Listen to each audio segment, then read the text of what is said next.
You're tuning into Boxing UK. My name is Rak Noble. We're here with Craig Spider Richards. Craig, what's up? Nothing much, just finished watching John vs Jacobs. He got the nod tonight, and I'm happy for him, and he can push on his career. So, of course, two top super middleweights. John's your guy. How would you fare with a fight with Jacobs? Would that be something you'd be willing to entertain if he was looking to move up? That fight, I spoke to them actually, a couple of his team when I was in America about it. That would have been a fight I would have loved to get.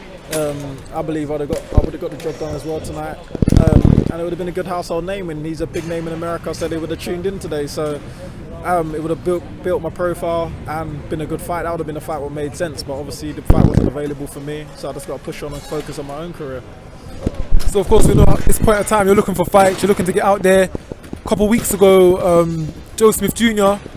had an opponent pull out, and you was the first man on Twitter to put himself out there. That's what I'm saying. I'm trying to get them big fights. I want them. I believe in myself. I believe in my ability. I'm in the gym morning and night every day, in and out of camp. So I'm always ready to keep myself in shape. So when the opportunity arose, I was ready to jump in there, but it never happened. And obviously everything for a reason. We just push on and see what the next opportunities are.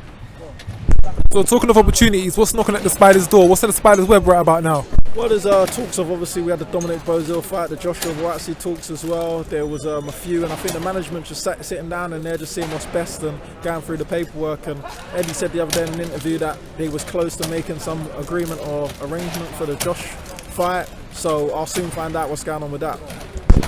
I think a lot of people will be appealed by that Buatsi fight. Both you guys from South London, both campaigning at light heavyweight, both tied up for big things. Of course, Josh has had the Olympic backing behind him, but you've come up through the hard way, the harder way. How much does that fight appeal to you, and how much would that mean to you to get that signed and dotted? It's good. It's a good, exciting fight. Like, I'm a good fighter. I know he's a good fighter. There's respect there. We're both good fighters, and I think it's a good fight for the fans. And I think it puts to bed who's the number one after that.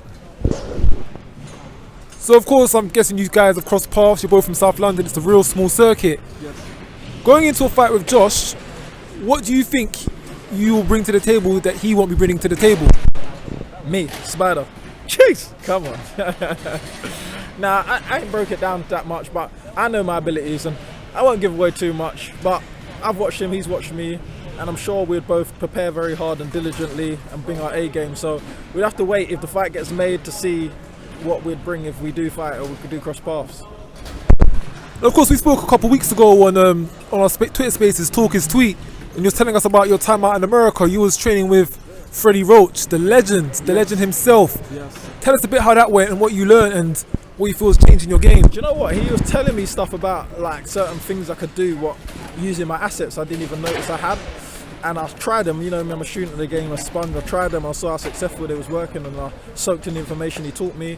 Also, Coach K, he taught me a few things when I was in Vegas as well. Sugar Hill showed me a few things, and I added that to my game as well. And a couple coaches in New York as well. So it was a good trip. I went and picked a lot of coaches' brains and worked with a lot of coaches, and I added it to my game, and I brought it back to the UK, and I've been putting it in my training. So after that training, you're ready. You're ready for anything. I'm ready for anything. Where's the silverbacks? No, I'm joking. Nah, I'm ready. I believe in my ability at this point.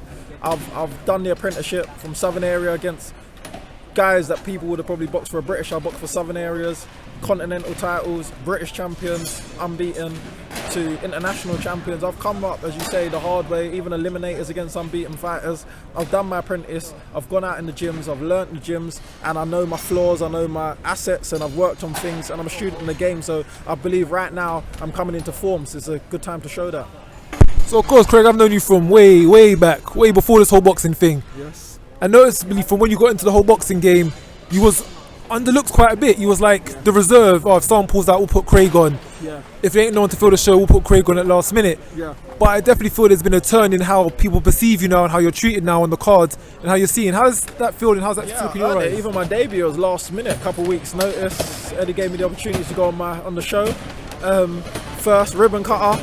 Live on a Young Gun show, and I went out there, got a stoppage in 40-something seconds, and I've just built momentum off of that, and every time I was the underdog, Jake Bull was the matchroom favourite at the time. I went out there, got the job done, dropped him every round, knocked him out in 3.